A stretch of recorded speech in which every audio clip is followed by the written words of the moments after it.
Hey, this morning we're going to be brief because I got to get to an event, but I wanted to lay this on you. Something that just keeps coming up over and over again. Kimmy and I are constantly getting in new coaching conversations with people, and we ask people a lot about their stats. How long you've been into business, and it doesn't matter what business you're in. We're always asking about the same thing: how long have you been in that business? What are your goals?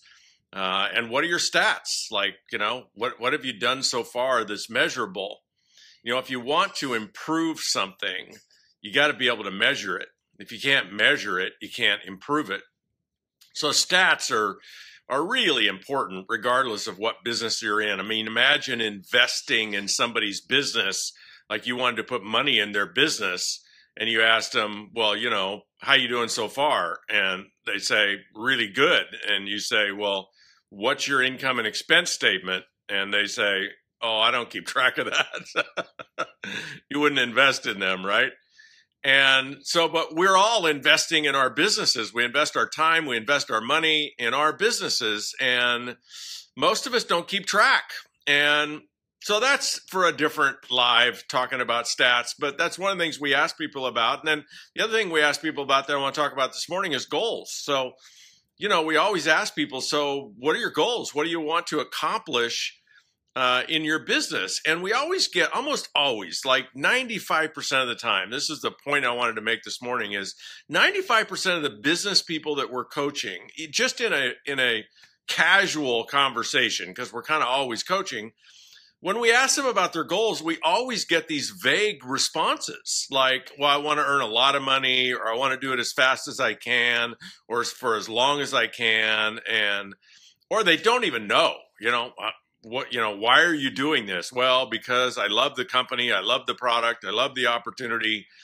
Okay, well, that's a good reason to write a nice review of the company. That's not a good reason to invest 10 or 20 hours a week and your credibility and, your time and energy to build something. Why are you building what it is you're building?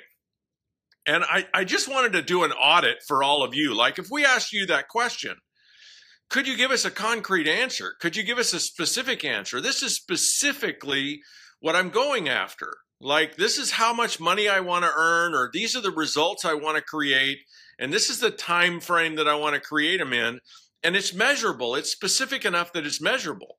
And if you can't come up with an answer like that, you're just swimming in a sea of mediocrity. It's just not going to happen. I mean, there's tons of statistics out there that people that write their goals down and create a plan of action, this is basic Think and Grow Rich stuff, are 10 to 100 times more successful at accomplishing those goals than people that just think about the goals.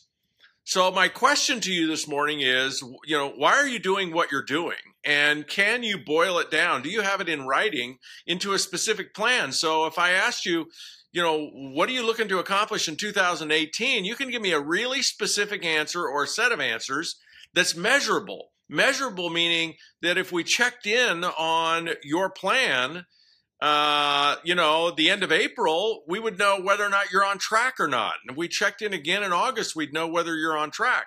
Because if you don't know whether you're on track or not, you can't course correct. And so that's the question for you today is, what are your specific measurable goals that apply to what it is you're pursuing? Let's just say 2018. And do you have a written plan for their attainment? If you do have those things, put it in the comments here. You don't have to tell us exactly what they are. You can if you want, but yes or maybe or no. And if this is a wake-up call for you, drop that in the comments. Wow, the last time I did this was a year ago, or I forgot exactly why I'm doing this.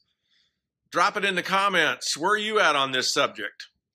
So, that's the good about goal setting, is if you've got them specific, if they're measurable, if they're written down, if you have a plan, a business plan for their attainment, whether they're fitness goals or relationship goals, whatever they are, you got to have a plan for how you're going to accomplish those.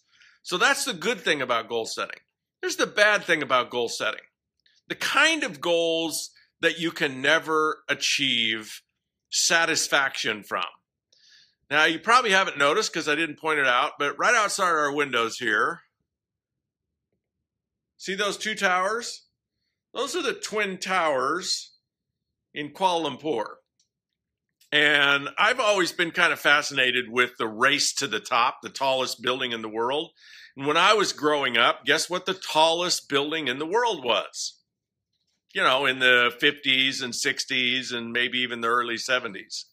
You know the answer? What was the tallest building in the world in the 50s and 60s? I mean, it was like world renowned as the tallest building in the world. The Kuala Lumpur Twin Towers. No. Kimmy got it wrong.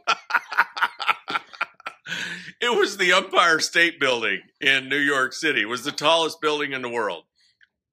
But then what became the tallest building in the world? Somebody said, well, wait, if the Empire State Building is, you know, I think it's about 600 feet high or something, you know, builders and architects and, you know, egomaniacs in the real estate business say, well, wait a minute. We could get a lot more tenants to come to our building if we built the tallest building in the world. So who built the next tallest building in the world? The Sears Tower in downtown Chicago. In the 70s, the Sears Tower was the tallest building in the world. And, well, I don't know like exactly when the Twin Towers were built, but, you know, maybe about 10, 15 years ago. And for a while, they were the tallest building in the world. And the last building that I read about that was the tallest building in the world was Taipei 1 in Taipei, Taiwan. I don't know if that's still the tallest building in the world, but in the comments here, I'm sure some of you brainiacs will give us what is the chronological order of the tallest buildings in the world and who holds the record now. And, you know, another analogy of this is last week, Kimmy and I are at the Maldives for a week surfing and scuba diving. And, you know, into the harbor, I think I posted a picture or two on it, comes this, you know, bizarre looking Russian oligarch yacht. I mean, it looked like a submarine out of water. It was a brand new design of yacht. And I looked it up on the internet and it was something like 371 feet long. And the guy who built it, the Russian oligarch who built it, he already sold it because it was no longer the longest yacht in the world. He sold it and built a new one that was the longest yacht in the world. And this happened, I don't know, 7, 8 years ago. But if you study the big yachting industry, which I study it a little bit, I'm fascinated by, you know, how much money these guys pay for these boats and how long it takes to build them and the design. And one of the coolest things about the big yacht business is there's this constant race on to build and own the largest yacht in the world. And what was so hysterical about this yacht that Kimmy and I were taking pictures of and looking at is it was in the harbor for about 2 days. And then all of a sudden this other boat pulls into the harbor, which is almost twice as big. I mean, it's just huge. It's 4 stories high. It's blue and white. It was also owned by some Russian oligarch. And so here's the point about the tallest building in the world and the biggest yacht in the world. And pay attention to the goals that you have that are ultimately unattainable. Like you want to be the fastest person to rank advance in your company. Well, guess what? You may be the fastest rank person. You won't create this cycle where somebody's always coming after you and you feel like a hero for 6 months and then you don't feel like a hero anymore and your throne is being threatened, your record's being threatened. Don't set those kind of goals. They're a trap for depression. Set the kind of goals that you can own and you can be proud of and you can be inspired by, and they honor your core authentic values, not your ego-based values. And that's our lesson on goal setting this morning. Some of you might be astute enough to know that you may actually think that I did not post a vlog yesterday, and my commitment is to post every day. But here's what I have to say about that. We actually flew backwards in time yesterday from the Maldives to Kuala Lumpur. And so according to that, I have posted every day.